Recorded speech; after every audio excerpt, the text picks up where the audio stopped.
Halo pemirsa GPR TV dari Sabang sampai Merauke, dari Miangas hingga Pulau Rote. Bertemu lagi bersama saya Bilki Sabila dalam program Kominfo Newsroom.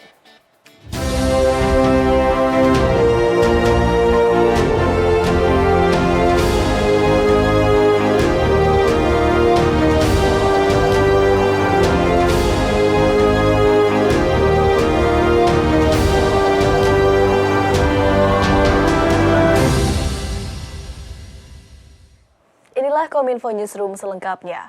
Pemirsa, Presiden Joko Widodo untuk pertama kali dalam 10 tahun atau 2 periode bertolak ke 4 negara Afrika dalam rangka kunjungan kerja. Presiden bertolak pada Minggu 20 Agustus 2023 dan kunjungan kerja ini lekat dengan sejarah panjang Indonesia-Afrika. Indonesia merupakan penggagas dan tuan rumah Konferensi Asia Afrika pada tahun 1955.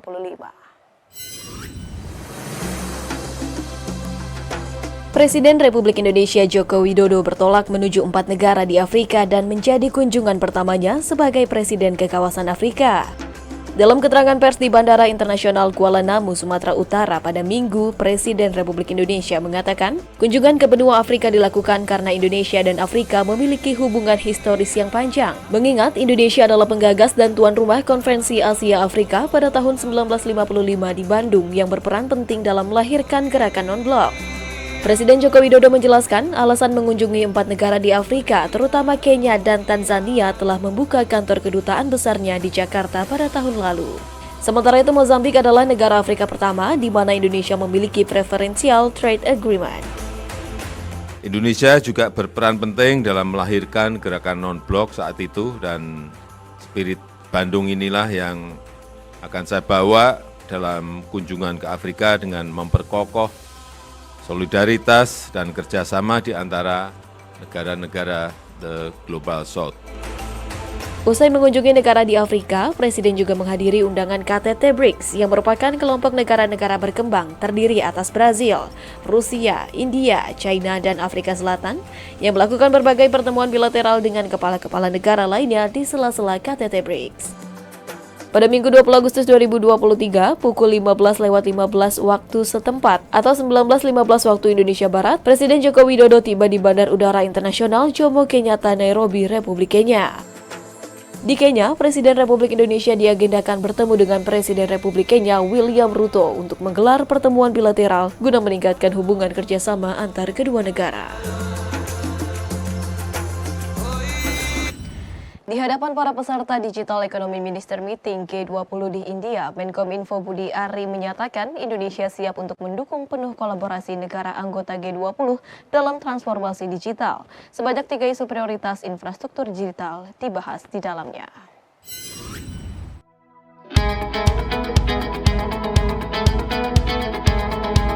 Menkominfo Budi Ari Setiadi menyatakan dukungan dan apresiasi atas komitmen negara anggota G20 India 2023 dalam mewujudkan transformasi digital.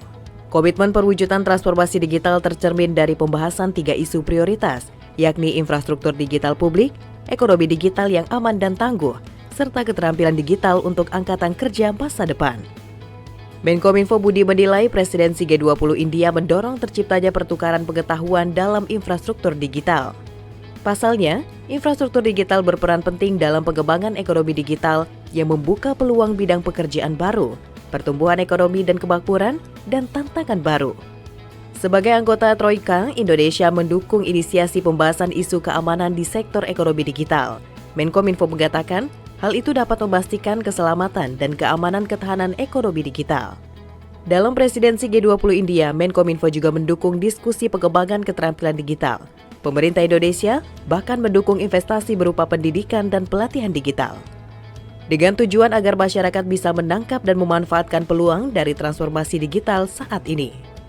Digital Economy Minister Meeting di Presidensi G20 merupakan lanjutan dari pertemuan Digital Economy Working Group saat Indonesia menjadi tuan rumah G20 akhir tahun lalu.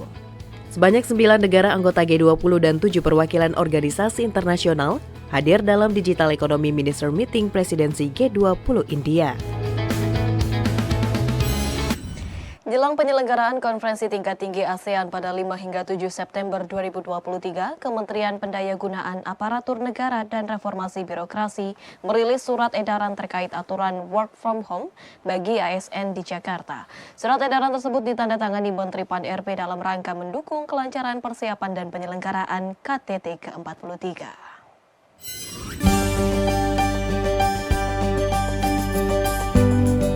Menteri Pendayagunaan Aparatur Negara dan Reformasi Birokrasi Abdullah Azwar Anas mengeluarkan surat edaran nomor 17 tahun 2023 tentang penyesuaian sistem kerja pegawai aparatur sipil negara yang berkantor di wilayah daerah khusus Ibu Kota Jakarta. Surat ditandatangani Menpan RB di Jakarta pada Rabu 16 Agustus kemarin dan dikeluarkan untuk mendukung kelancaran persiapan dan penyelenggaraan konferensi tingkat tinggi ASEAN ke-43. Yang berlangsung pada tanggal 5 hingga 7 September 2023 di Jakarta.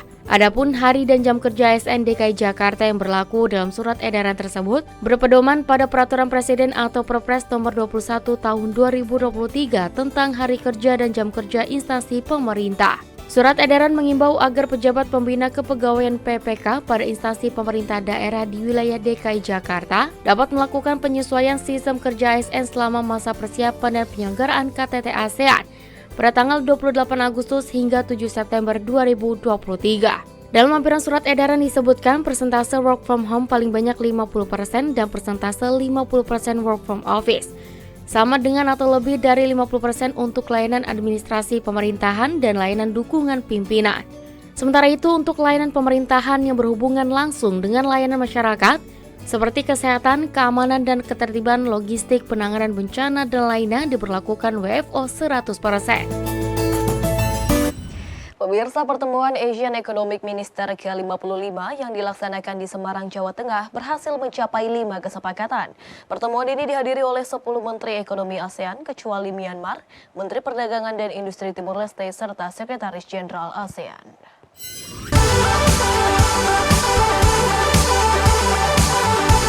Pertemuan Menteri Ekonomi ASEAN ke-55 atau Asian Economic Minister yang dilaksanakan di Semarang, Jawa Tengah membahas beberapa agenda seperti capaian prioritas ekonomi di bawah keketuaan Indonesia, Digital Economy Framework Agreement, laporan SEAM Chair ke AEM, perkembangan perjanjian ekonomi ASEAN, dan persiapan pertemuan ASEAN dengan mitra. Indonesia sebagai tuan rumah dalam pertemuan ini berhasil mencapai 5 kesepakatan, yakni penyelesaian secara keseluruhan kerangka kerja fasilitas jasa ASEAN hingga penandatanganan perjanjian protokol kedua perubahan dalam kerangka ASEAN, Australia, Selandia Baru.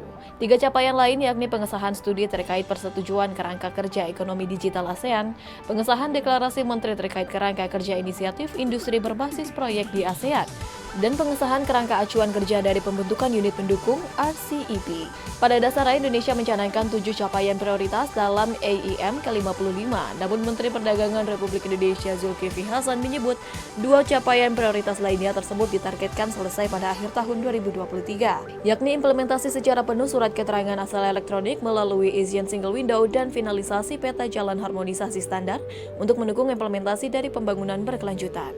Pertemuan ini dihadiri oleh 10 Menteri Ekonomi ASEAN kecuali Myanmar, Menteri Perdagangan dan Industri Timor Leste, serta Sekretaris Jenderal ASEAN.